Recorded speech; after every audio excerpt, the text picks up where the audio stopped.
2, 1, siamo online. Okay. Good evening for our digital launch of International Smart City School. And for this launch, we have Vanessa, Castan, Broto. Delle due. There is some microphone open. Okay. Thank you for close. And Vanessa, we speak about urban energy landscape. That is even the title of her last book, if I don't wrong, if I'm not wrong. And so, Vanessa, thank you for to be with us.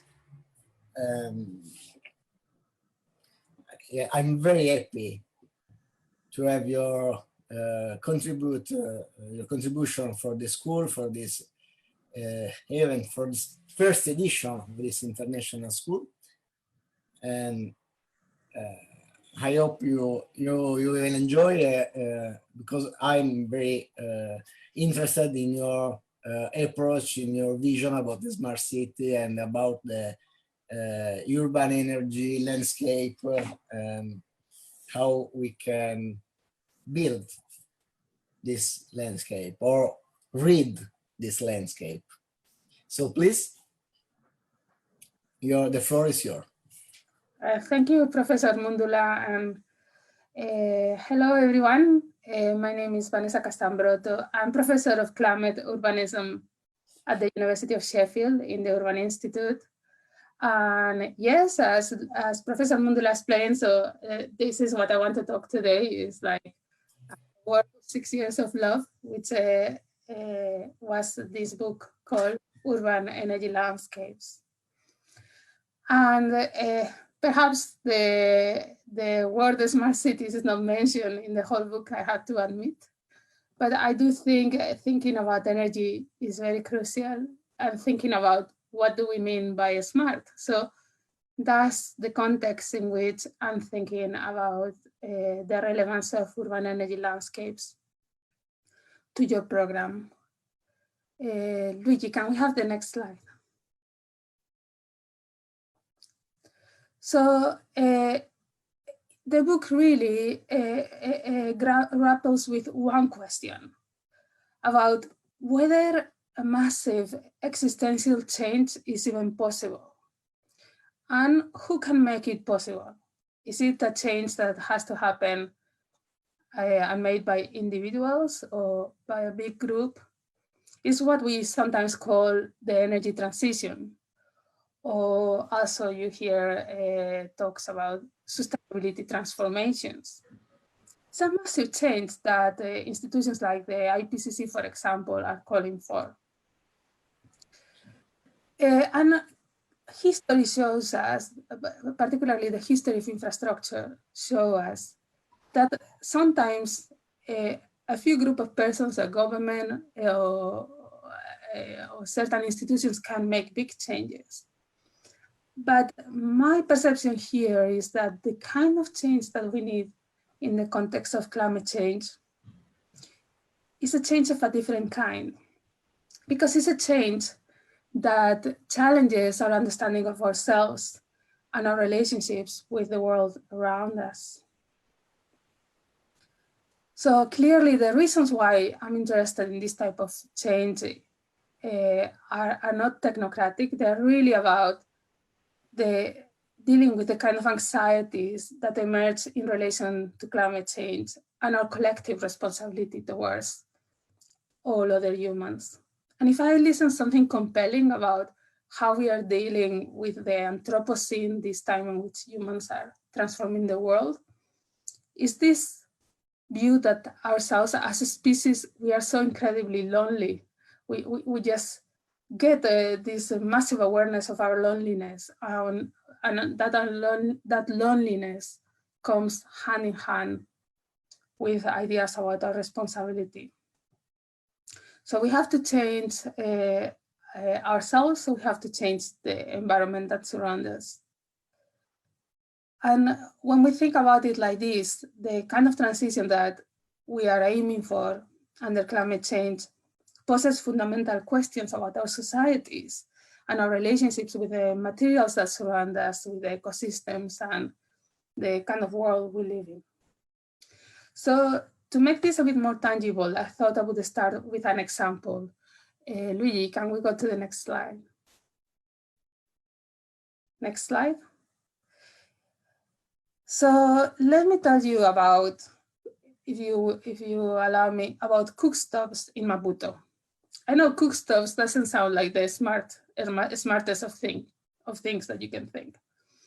But in fact, the cookstove is an object connected into urban life in a myriad of ways, in very different ways. So as you look at this photo, I'd like you to imagine yourself walking in such street, a street of an informal neighborhood, subservice, lacking some basic infrastructures. And you may notice, for example, there on the left side of the picture, street lighting. And also maybe you are noticing the children playing, the music coming from the shops. And then maybe you look into a hut, you may see somebody using a computer inside what looks like a very dark space. And then you notice that somebody is looking for a job in social media. So what we see here is like the central importance that energy has in our lives. Next slide, please. And if you look around, continue walking, you can also see big transformation stations, which are often painted in bright orange and fenced. And they are often placed in the middle of the street as a symbol of progress. And you will naturally think that perhaps there has been a lot of progress in the last years in terms of providing access to electricity. The national company, Università de Mozambique, in fact, has improved access to electricity through a prepaid system, which is called Credelec. As you can see, Credelec is sold in many small shops, and the advance of mobile phones has made it a lot easier to access electricity. So finally, those who barely could dream of having a bulb, now today they have the bulb and can power their TV to watch. There's a soap they like to watch in the afternoon, to have their mobile phone, to access social media through the computer, find a job, create a business, powering a fan. Next slide, please.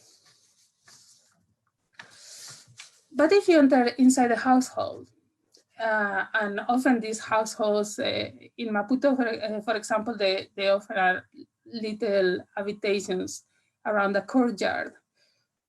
You may see signs that electricity is a very small component of the whole energy budget for any household. In fact, what you will see maybe in the courtyard, you can see a cook stove, different ways in which people are cooking around coal. And around the cook stove and around the coal, there will be also maybe a tree, a chicken, some children running around. And in there, perhaps there's a lady who is cooking, probably will be a lady, and who is cooking and who actually has been cooking there for a while. And may have different ways of managing the pots and so on. And that's a very important aspect of existence for that woman, of course, but also for the whole family that depend on her cooking. She's probably been there for a few hours already. Next slide, please. So there will be one or two cookstoves. This is a shop of cookstoves in the photo, actually. And this is a new one, but probably the one you will see inside the house will be very much used and a bit wasted. And some of them may have big, full pots of water where the water is kept warm through the day with the charcoal, and people use that hot water maybe for different kind of hygiene needs, and which are now may be very important under COVID-19. And you may see that under this umbrella, this centralized network of electricity, which has certainly improved towards with new forms of access and digital connectivity, you still find that depending on that charcoal and having that charcoal is the kind of the form of access to energy that articulates that family life. Even when charcoal has really negative impacts on their lives, because they have a lot of respiratory issues because of the pollution, or even there are constant accidents when children bump into the cooktop. But charcoal makes it possible for that family to eat, to be clean, and to go around with their lives. So what we see here is that when we think about energy and energy transitions, we have to think about it very broadly in terms of the conditions that people live and the variety of forms of energy that they may need, and which ones they have access to and which ones they don't. Next slide, please. But when you come out of the house, you may look around in that neighborhood and you will see perhaps something else. You will see that that charcoal has another life outside the household. For example, under a street light, under the post of the street light, you can see a very old lady patiently sitting against the wall. And in front of her, there is a tiny blanket or a sack like you see in this photo. And then there, the charcoal is arranged in these tiny pebbles, in these tiny mountains of pebbles of charcoal. And each heap has a value, perhaps, I don't know, I remember once the time when I asked in my ethnographic analysis, it was 30 meticais, which is the local currency. But often it's organized like as the amount of charcoal that a family would need maybe on one day, because this allows for fragmenting the amounts of fuel that people have to pay and adjusting the market exchange to the budgets that people have to access that charcoal. So what you see is that these ladies are playing a fundamental role in allowing very poor people that perhaps can only pay for the charcoal for today or for a week to access that charcoal. Next slide. And it depends where you are, but sometimes you look again in the street and you see that there's no one lady, but there are many ladies or many different ways in which charcoal is traded at different sizes and in different ways, in a way that is adjusted to the needs of the population that live there. So sometimes you see charcoal being sold in a local shop. So there are these shops where you can buy almost anything from charcoal to prepaid credits to access electricity. Or maybe you can even see that there are big markets where charcoal is sold by the sack, maybe 30 kilos of charcoal. And sometimes these places are run by gangs of males. So there's also a distribution of genders, whereby charcoal in a place is sold by all women and charcoal in another place is managed by a gang of males. So there's a whole kind of social pattern that emerges around the value chain of the charcoal as well, and the different spaces in which charcoal is exchanged. So that charcoal is embedded in the household and the kind of choreographies of everyday life where people cook. Is embedded in the local markets and the different ways in which livelihood strategies are constructed. But it's also embedded in social relations and the structure of labor markets. So what we see, perhaps we can move to the next slide. What we see is that here we have the cookstop as the central actor in this story, the kind of technology that provides the access to use that fuel in everyday life. Clearly, this cookstop is embedded in a series of flows of materials, meanings, people, things. So when I started writing this book, I was very influenced by the work of urban political ecology, in which they look at how urban politics scholars in urban political ecology look at how urban politics are reconfigured through these flows of resources and technologies and to sustain particular configurations of power. So for example, here working towards the constant exclusion of local populations in Maputo from decision-making around energy, but also the kind of reproduction of certain systems of energy use. But also the cookstove is part of people's daily life. And I was also very influenced by the theory of practice, which comes very much from sociology and also social geography. And this idea that life is structured in practices, the kind of arrangements that enable people to enact their everyday lives within a given material, institutional, and social structure. So rather than thinking that maybe a behavior can be changed in itself, we can think about how those practices are consolidated in relation to different forms of technology.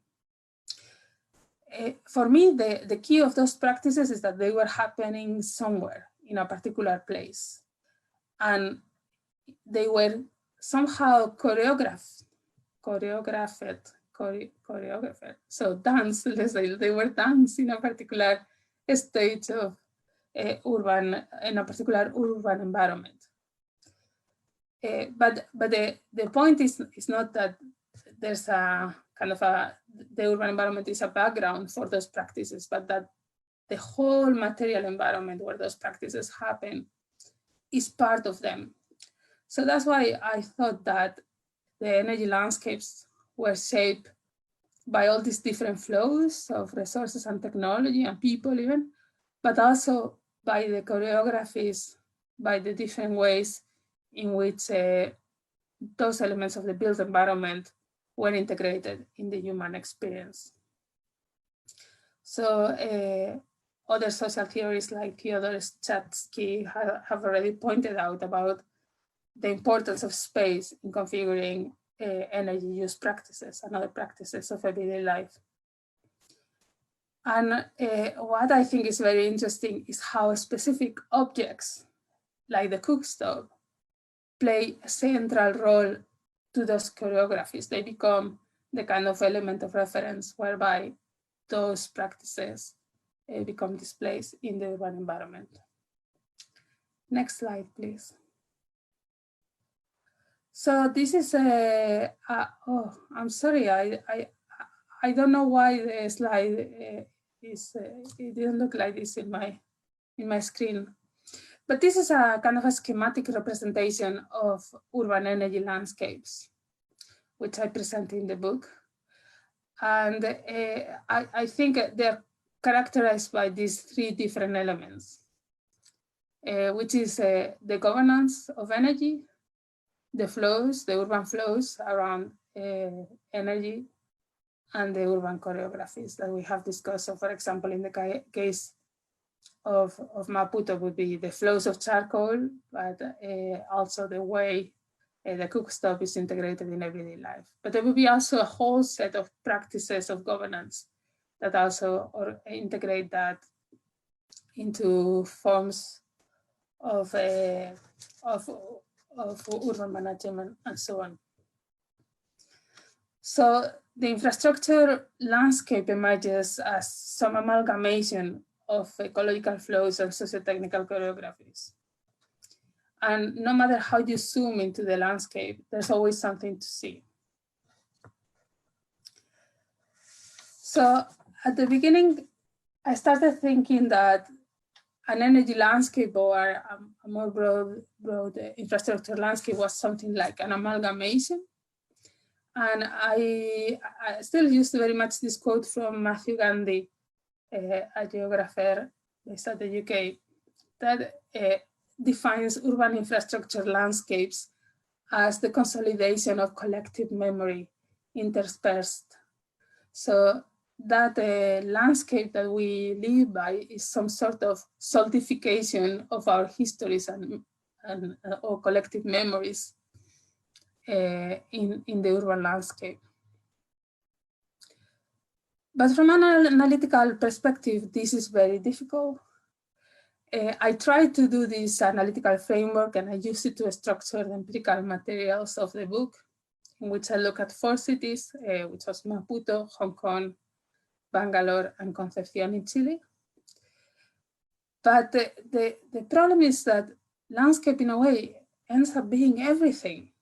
It's flows of resources, people, knowledge, meanings, institutions, choreographies of living, of trading, of governing. You can hardly look at the city and see something that is not part of that landscape. So in which ways does the landscape perspective provide a radically different way of thinking about energy in the city? Next slide, please.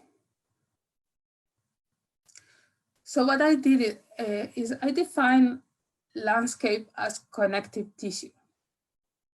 So as connective tissue, the landscape joins the different parts of the energy infrastructure together. It's like the collection of relations that enable infrastructures to function and that structure practices into particular choreographies. So those flows and those choreographies that we see around charcoal, they are the visible manifestation of those landscapes. But the point is to think about what is making them possible, what is enabling them, and what is also from the perspective of change, what is preventing any change. So connective tissue here is really a biological metaphor that it helped me to think about how biologists look at connective tissue through a microscope. So rather than looking at the whole body or the whole one thing, when you look at, I imagine that when you look through the microscope, what you see is the compositions and arrangements of a specific piece of tissue. And then from an understanding of how things relate and what is the SUPI matrix where those elements are arranged, you can maybe make broader generalizations to greater areas. So that's the approach I tried to use. I tried to look through the microscope how those governance arrangements and those flows and those choreographies were organized, and then trying to make some analysis about what that meant more broadly for energy landscapes. So instead of like taking a step back and looking at all the components and how they work together, which is like the approach you would take in systems theory, which is very prevalent to understand smart cities, I would propose to do the opposite, to zoom in as a means to understand the landscape. So for example, here you have an example of how, like, let's imagine we are looking at the landscape through that microscope and we are trying to zoom in. So this is a zoom in the landscape of Bangalore. What you have is a drawing by hand where you try to think about the contours from a photograph from Google Earth. And it's that process of drawing and the way the drawing makes a different representation than what would be a map, a more precise map. It's obviously less precise here, but on the other hand, capturing something else, like capturing particularly how all these different elements come together into this kind of matrix that somehow characterize them. Rather than emerging as a whole connected system, greater than the sum of its parts, the energy landscapes approach drives attention to the different parts and how they are situated within a set of relations, and how those parts, those objects that form the landscape can constitute and gain their own agency. When I started thinking about landscapes, I was reading the work of a wonderful anthropologist, Barbara Bender, who also looked a lot on the politics of landscape and landscape as a way of seeing. And I think it was from reading her that I came with this, this idea that there were specific objects that were characterizing those infrastructure landscapes. So like the cook stove, that there were these objects that would draw attention to when you were thinking about what change could look like in that landscape. And when you look at those objects, perhaps artifacts, you could start off thinking about the kind of relations that were constituted around them. And that enabled us to understand more deeply our relationships with landscape. Then when I discovered the work of philosophers that look at these objects themselves, I felt that they had something to say about this approach to landscape. So a certain politics of the landscape emerges from the engagement with landscape objects and their situatedness, the way they are located in a particular place. These objects open points of anchoring and focus, and a focus that enables a more complex perspective of where change can happen.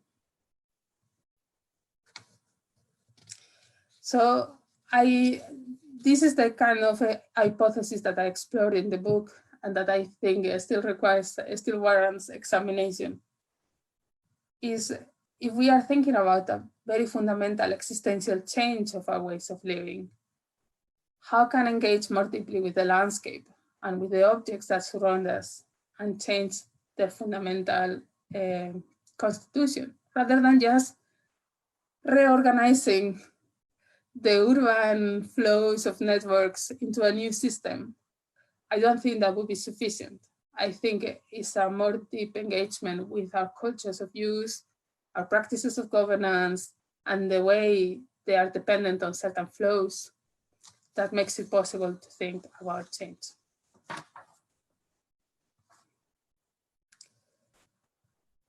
So I started from the constitution of landscape through practices of dwelling and care, and a reading of the work of Tim Ingold, who described, now 20 years ago, described the landscape as a taskscape. So as a taskscape, the landscape becomes made up by different tasks, by people around performing tasks and engaging with those objects that become important in their everyday life. And that's the place where you can think of making gradual changes. And when you think about landscape as a place of dwelling, as a taskscape, then you're moving away from this idea that you can have a government or you can have a big institution making a radical change, constructing a big infrastructure and making a big difference. And instead, you start looking through how the landscape can be shifted, can be in many small distributed changes until suddenly that transition has happened around everybody. So you look around and you see the landscape has been completely transformed. But this has not been done as part of a single plan, but as part of many people activating that change in their everyday lives. So I think this is the kind of change we are looking at, the kind of more existential radical change, rather than a more fundamental investment on a big infrastructure plan. Next slide, please. So as I say, there were people working on a world of objects, and for this book, I explored a bit what would be the implications of this literature for infrastructure studies. And is this focus on objects?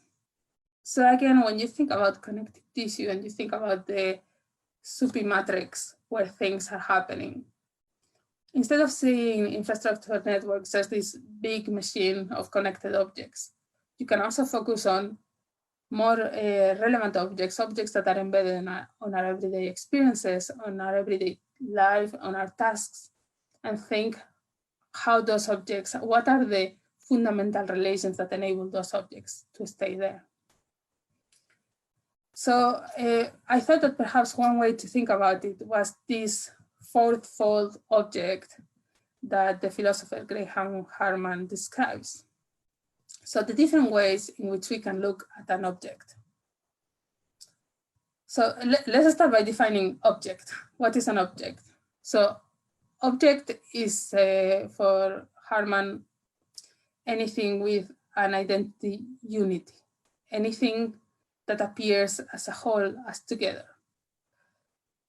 It doesn't matter if it's big or small or real or intentional or simple or complex, but an object is anything that we can just direct our attention to. So a cook stove is an object, something that we can attribute a single identity, a unitary identity. So in Maputo, the cook stove is an object, but also the lady that cooks, the household, the street, and the foreign lady like me who tries to do some research without knowing much about it. The chicken, the rain, all those things are different objects. The crucial objective for Harman, for this philosophy, is to transcend the idea that the duality between subject and object. So the idea that you can have a superior subject that is accessing, that has a privileged access to that object. For example, me observing the cook stove. And in doing so, what he does is to leave behind the primacy of the human in understanding the world. So whereas we would still have that kind of relationship in our everyday lives, and perhaps we cannot stop that. We are thinking about changing our fundamental relations to the world. Perhaps we cannot at the same time be observers and the judges of the world that surrounds us. We cannot plan for that change. To be part of the change, we have to be engaged on it at the same level, in the same way of relating to all those objects. So there's no reason in thinking about how we made the world around us, there is no reason to give priority to a human subject just because we are familiar with it, because we seem to know how it thinks, and because we are it. Although I would say this is a big assumption. As Karen Barad has said, are things not also desiring, suffering, enduring, maintaining, and all in all, are things not just beings, regardless of whether they are present in human experiences? So the problem is that of us as objects and everything around us, we have different modes of presentation and different ways of accessing the kind of knowledge that would enable us to access that presentation. So Graham's fourfold object recognizes that whenever you have an object, like again, like the cook stove, for example, that object will have an accidental presentation. So the way in which that object presents to you in the moment you are looking at it in a particular contingent situation. But you will also have that object embedded in a system of relations, of all the kinds of things that give it meaning and that put it in a particular place, all the kind of cultural values around an object, all the kind of processes that enable that cook stove to go there. So for example, in the case of the cook stove, it would be part of a network of production and markets and local craftsmen that make them, and also part of recycling networks that use all the car wheels to reconfigure them into a cook stove and things like that. So there is the appearance of that cook stove, there is the set of relations that make that cook stove a cook stove, and also there are all the qualities of the cook stove. So whether they are efficient, whether their color or how they are situated, how much they weigh, and so on. But and that's the qualities of the object is what we try to measure with the kind of things that science has focused on. Whereas the relations perhaps is what a sociological perspective we focus on. In any case, whether it's the accidental, like the perception of an object at a particular moment, or the relations of the object, or the qualities of the object, you never fully apprehend the object. By accessing an object, by looking at it, by trying to make it present in your mind, you are also, you reduce what that object is. You will never fully understand it. Sometimes objects become very, very present in the rupture when they break. So if for example, I'm cooking, when the cooktop for whatever reason doesn't work, that's when I become very close to that object. And what happens is that those moments of rupture and breakage, they also become political moments in which the object becomes redefined. So when we realize that a particular object doesn't fit our ways of living, then is when we start to redefine it. Geographer Steve Graham, he edited this book that argued that the disruptions caused by accidental states of infrastructure made the politics of the city visible and perhaps makes change possible. So we are mindful of our relations with objects, particularly when they don't work. But when things work smoothly, infrastructures tend to recede and tend to become invisible, as the ethnographer Sue Starr argued. But in any case, we cannot know the object ever. Perhaps to know the object, we will have to dwell in the landscapes. And that's something that as an academic, we cannot do, or as an expert or practitioner, we cannot do. Sometimes if you try to inhabit a landscape and dwell on it, that may be like a neo-colonial attempt to appropriate the landscape, particularly when you come with an utilitarian intent, which is creating an energy transition. We cannot inhabit any other object's lives. So just bringing them outside of that dwelling relation in which they are living with us in the landscape simplifies them and reduces their characteristics. This is complicated. It's like we are constantly looking for an entry point into the object, and in creating these storylines of how objects become important in our life, we fail to actually express some of aspects which may become more crucial at different times. So when I was thinking about this, I was thinking whether this compared with that blue note in jazz music, like and how this idea that reflects the absolute beauty when you sit down there patiently listening, then suddenly the music touches you in a completely unexpected and different way. So I think that's what happens very often with objects. We try to simplify them, we try to adjust them to our very rational ways of being and digitalize them and make them as simple as possible. But in doing that, we lose something we always lose something of their fundamental character. Any way of knowing an object is a simplification of that object.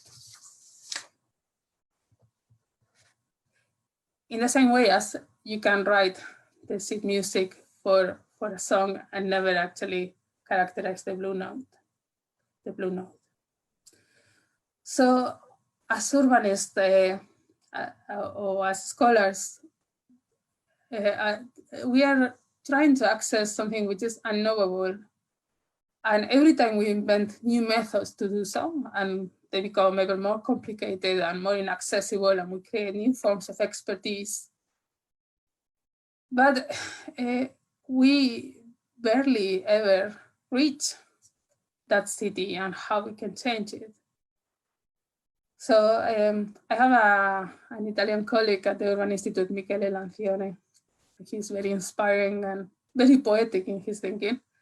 And he says that for him, he studies homelessness in European cities. So he says, like for him, being exhausted, being really like exhausted is an excellent means to know the city, to know how the city, the object that we call the city, becomes. When I'm so exhausted that I'm lost or I'm losing consciousness, and then I understand something very important about the city. And I actually didn't write this yesterday, but I wrote it some time before. But yesterday I went to London, and for the first time since the COVID crisis started, since the COVID-19 crisis started, I went to London for the first time because I had a hospital appointment. And I had been shielding because I have a disease. And then suddenly I found myself in London, a very familiar city in some ways, but it was so unfamiliar. Part of that unfamiliarity relates to the emptiness of the city and the different ways it is working now. But part of that unfamiliarity was also the way I was being there, the new fears I had never had before. So I cannot give you a guarantee that we will ever get to know the object, whether it's the city, whether it's the cook stop, whether it's ourselves. I think it's constructive and useful to live with the idea that we cannot know the entirety of ourselves. And I think that's a very good corrective for a lot of thinking around big data and whatever fantasies of knowing it everything. Particularly in a moment that we are in the peak of anxiety about our own existence and our role in the world. So, but I do think this brings really interesting ideas about agency and about what we can do in the context of the energy transition. Next slide, please. So, going back to the original question of the book, can we activate change in urban energy landscapes? I think the way to go forward is to look at neo-materialist perspectives that emphasize relationality, so emphasize the world as an amalgamation of relations rather than as a complete perfect system, to engage with the world out there. I think we should be cautious to reduce everything to a world of relations. As I explained before, that's only one way of looking at objects. But those relations are inherent to what an object is. And so in the book, I tracked the insights from these different 3 ways of looking at the object in different forms of understanding worlds of relations. So I'm just going to summarize here in a very cranky way what is a very complex field of research. But the first perspective I would think is relevant is actor network theory. And I would argue, obviously, this is a big field, but I would argue that actor network theory, ANT, will be looking at the city and at the energy systems as sites of struggle, where multiple strategic projects are competing for attention, fighting for the right to decide the whole as a totality. So what you have there is a lot of views, a lot of actor views, actor worlds competing for getting attention and creating this landscape of strategic projects. I do see a lot of this in the creation of landscapes, particularly when you focus on the governance of landscapes. But also, I feel a bit uncomfortable because it reduces agency, like the capacity to influence our environment, as it becomes an exercise of translation. When you have different actors trying to translate their visions to other actors and enroll them in their own perspective. So for example, if you get Maputo, and the story I've told you about cookstoves, about cooking, about the relationship between charcoal as a fuel and electricity. Like, I do really struggle to see multiple strategic projects shaping the landscape of energy. Nobody in the landscape of Maputo is that powerful to shape the whole system of energy. Even utilities and governments lack a strategy most of the time. And when they have a strategy, they struggle to implement it. And a lot of those strategies are imaginations which are maybe not even achievable. So the one manifestation of this in the context of Mozambique, for example, is an example that I borrow from my colleague, Italina Baptista, who is an urbanist who has studied Mozambique quite in depth, quite deeply. So she explains that the management of the electricity network through a control of blackouts shows that Electricidad de Mozambique, the main utility managing the electricity network, doesn't have a strong mandate to have strategic control over the network, but rather there is also an ad hoc management adjustment to whatever is happening. So I struggle to see this form of agency as one that we should adopt, but it's certainly one that we can observe in some situations. So very related with actor network theory, I find this perspective of assemblage theory, which could be like also an heterogeneous field. Perhaps we can take philosopher De Landa as a point of reference, as he presents this very precise vision of assemblage in the world as reflecting multiple sets of internal and external relations that come together. And what you have there is numerous tensions between the different elements of those assemblage and the dynamics of openness and closeness that create kind of windows of opportunity for change. So he calls it, he calls this double articulation of variation and consolidation. So you have variation when you fragment the realities that you work with, and you have consolidation when you integrate that into a coherent narrative, what in A&T would be the actor world. So I think that what this interpretation of assemblage theory allows us to do is to drop that idea of strategy as distributed through the landscape and everybody having their own plans. And instead looking at how different actors operate in the cracks of that double articulation. So fragmenting the environment around them and creating those opportunities for consolidation. And this is something that we see a lot in urban energy landscapes. We see, for example, if we think about how people in the neighborhood or in the neighborhoods of Maputo are going to change their dependence from charcoal, you start to see how people find alternatives for their energy usage. And one thing observed recently has been a small shift towards the use of resistance heaters powered by electricity as a means to heat water. And this is a massive change for a household in Maputo, but if one household changes like that and other households see it, then maybe that can create a very rapid change through the landscape. So it's like those cracks that enable many actors to create different worlds. So these practices of variation and consolidation.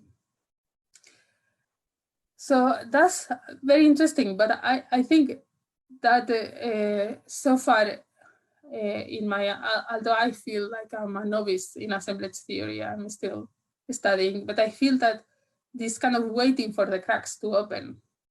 So it is a very influential way of thinking. I can see, for example, this reflected in energy transition studies, which I imagine you have talked a lot about it this week.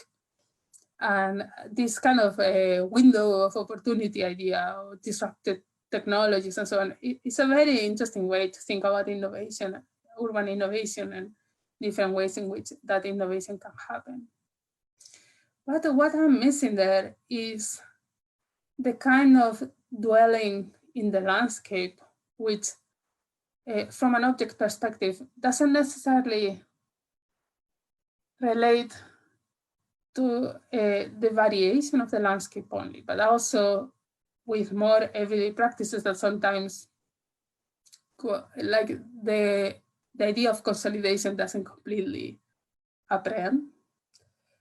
So the first perspective where I got a lot of inspiration is what I would call feminist neo-materialism. And this again has a very long genealogy, a very long set of scholars that have influenced me in this way, starting by Donna Haraway, who is a science and technology studies scholar, but also Rosy Braidotti, who is a philosopher based in the Netherlands. And what I find is that there are these visions of agency as not owned by any single kind of actor, and like moving away from that subject. And again, we are in that terrain that I was talking about, Graham Harman breaking that dichotomy between subject and object, and saying that there is no privileged subject, there's no privileged human that has agency. What you have is agency being situated in between objects. So for example, it is like a sort of tele-agency that translates into the capacity of any single object, not even the human, to take control of all those objects around them. So for example, if we are thinking about the cook stove, agency to change the relationship doesn't belong to the lady that cooks, or to a development worker, or to a municipal officer, or to anybody in the utility, but it belongs in the relationship between the cook stove and the lady, between the cook stove and the architecture, between the cook stove and the street. And the cook stove as an object, particularly through a landscape-inspired analysis, can help you understand where those relations lie and which of those relations open up agencies for change. So what we are thinking here is perhaps these ideas of experimentation that are being used a lot in ideas of smart cities, these ideas of learning to work with objects materially and changing those relations between the object, between humans and the different infrastructure components that surround them. There's very little space for a strategy here, and purposive change is a very loose notion of agency, but it's one that is grounded on ideas of care, on ideas of dwelling, on looking around ourselves, on understanding the context in which we live, and which I think are very useful and open up like a black box of thinking about infrastructure in different ways. I mean, next slide, please.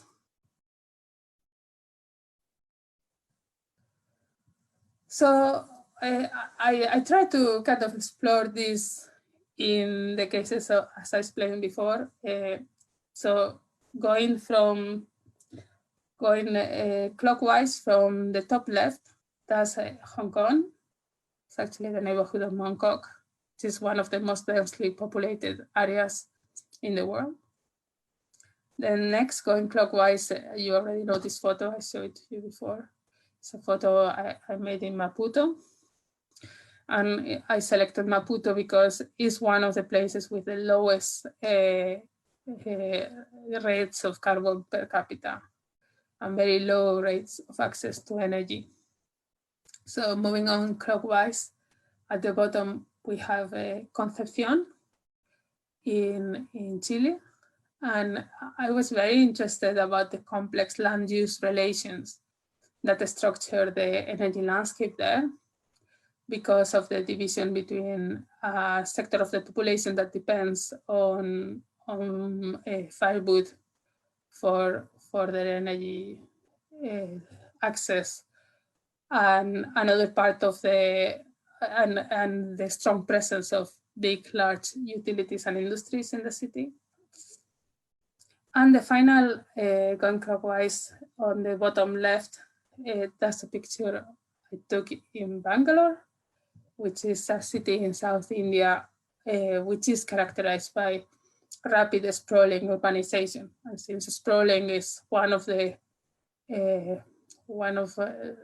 challenges of current urbanization patterns, I thought it would be very interesting to have very dense, but also a sprawling city. And it's also an example of innovation.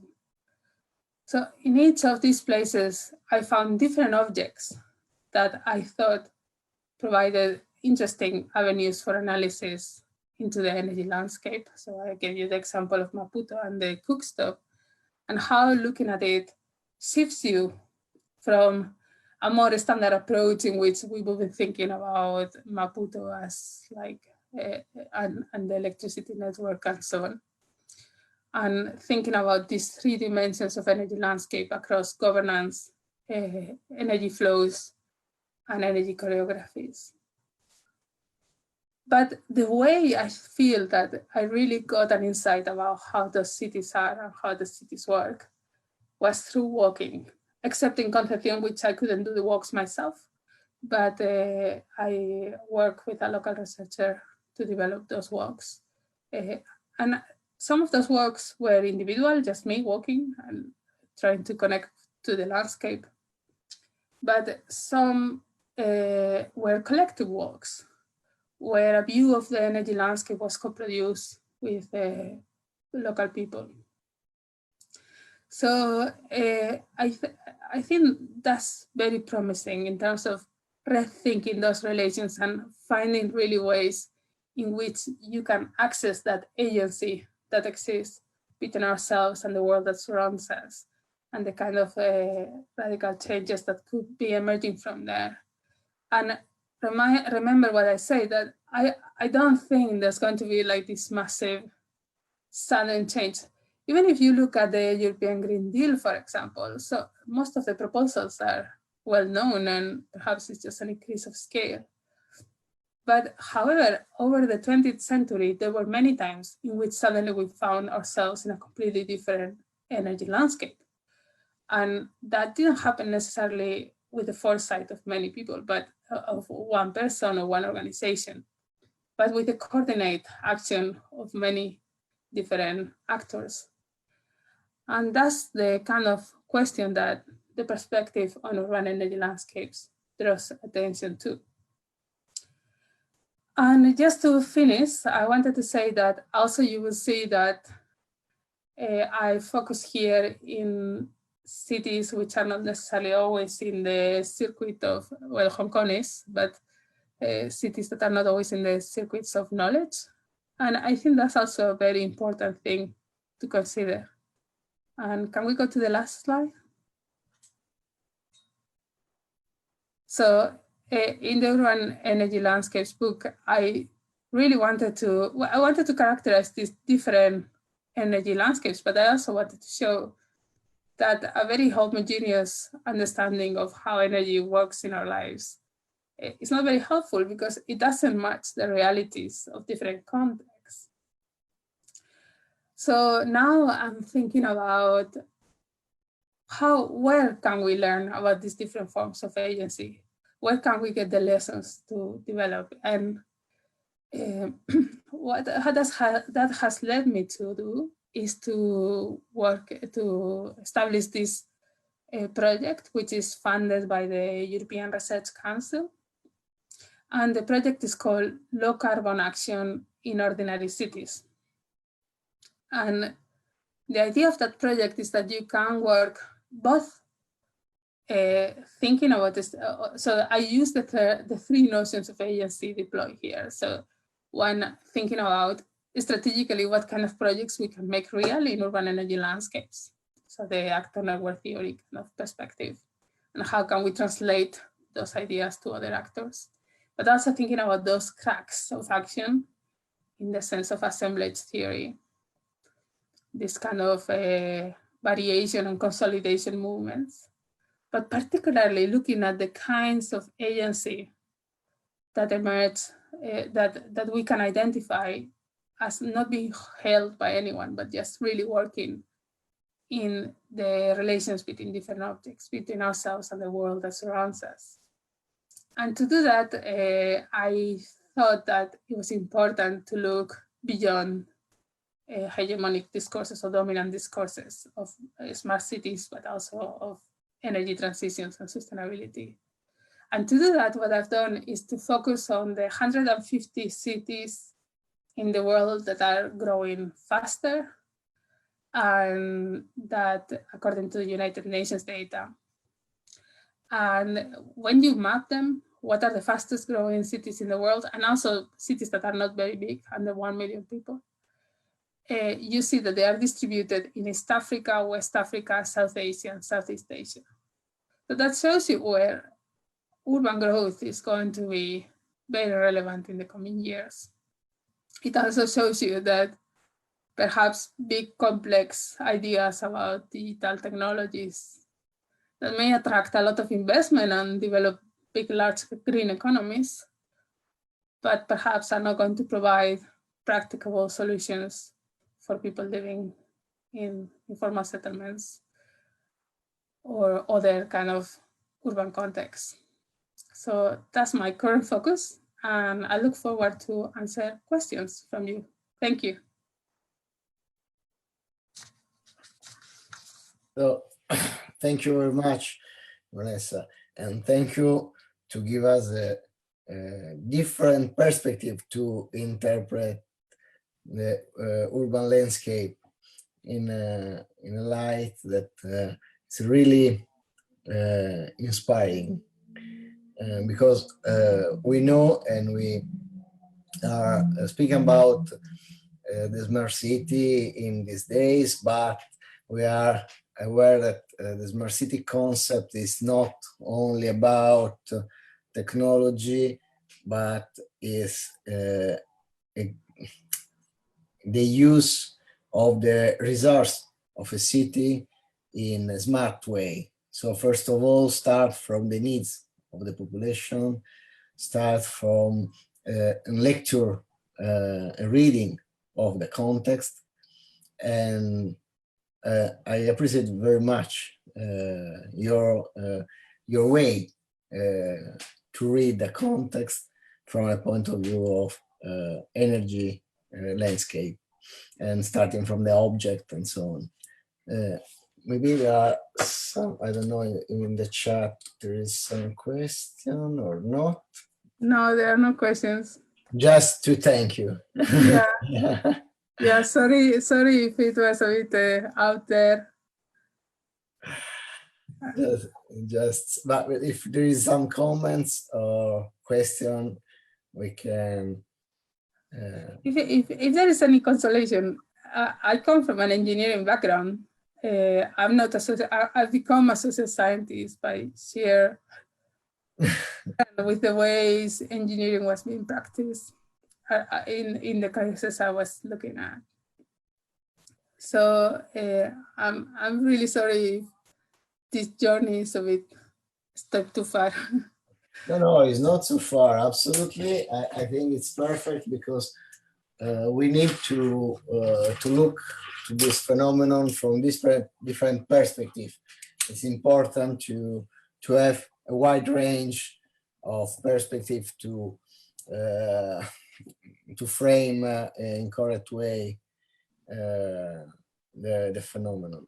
And there is not only one point of view, of course. So if there is no question, other thanks for your presentation from the floor. It was very interesting. Do you normally have many questions or not at all? For me? No, in general in these talks, because normally when I go to I do a presentation and there's no questions, it's like I feel like I've not put my message across. No, really, the participants are not so they don't question, they don't ask very much really, even in the other webinar. Okay. They are not curious. They are curious, but just during the co-working lab, they ask a lot, but not during the webinar. I don't know why, but during the co-working lab, many questions. I think it depends. Even the fact that we have a lot of webinar, and so we have another in a few minutes. So maybe for that they don't have time to ask some more. But I think it's important to put some new idea and put some different perspective from the usual, different from the usual technology approach or energy dependency approach, and it's important because help us to find out a new way to solve the problem, to face the problem. So thank you. Thank you very much, Vanessa. Thank you for your participation. And if you like, I am very happy to have you as host in our co-working lab. So maybe it will be more an opportunity to talk with the participant in more in a way more comfortable way with more time. Okay. And what time is that? We send you the link in the Zoom platform. The co-working start usually at 5 p.m. It depends from the day, but we'll send you all the program for the co-working lab with exactly the hour and day and hour of the co-working lab. Definitely, I will not be able today, but maybe tomorrow. Tomorrow, but there will be even Saturday and Sunday morning. So, Okay. because we finish Sunday, and Sunday from 3 p.m. there is the final conference. Obviously, you are welcome. And there is the presentation of the project, and then some keynotes and roundtable to discuss the final point. Fantastic. So if anybody wants to ask me anything on email, I'm available. Okay. Thank you very much again.